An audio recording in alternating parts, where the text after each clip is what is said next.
দেহের ভেতরের কাজগুলোকে সুন্দরভাবে পরিচালিত করতে যে সকল খনিজ লবণ কাজ করে থাকে তাদের একটি হচ্ছে ক্যালসিয়াম।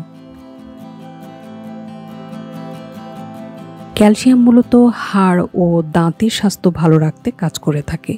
এছাড়াও ক্যালসিয়ামের রয়েছে আরও অনেক কাজ আমাদের দেহে। একজন প্রাপ্তবয়স্ক মানুষের দৈনিক ক্যালসিয়ামের চাহিদা হচ্ছে 1000 মিলিগ্রাম। তবে বয়স বাড়ার সাথে সাথে এর পরিমাণ আরও কিছুটা বৃদ্ধি পেয়ে থাকে।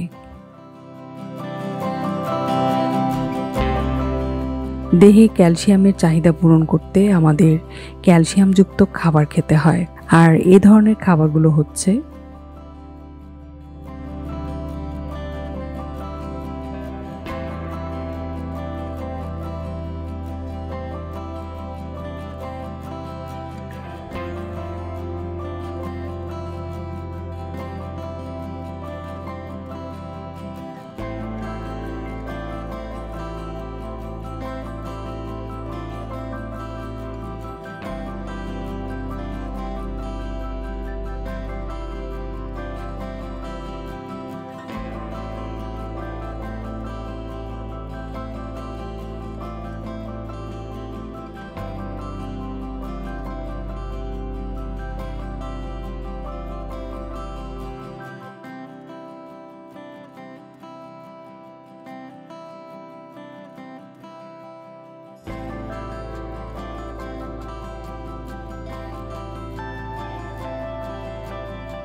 আবার ক্যালসিয়াম যদি প্রয়োজনের চেয়ে অতিরিক্ত হয়ে যায় দেহে, তাহলে সেটাও অনেক ধরনের জটিলতা সৃষ্টি করে থাকে।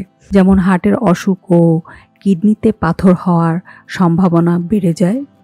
পুরুষদের ক্ষেত্রে প্রোস্টেট ক্যান্সার হওয়ার ঝুঁকি বেড়ে যায়।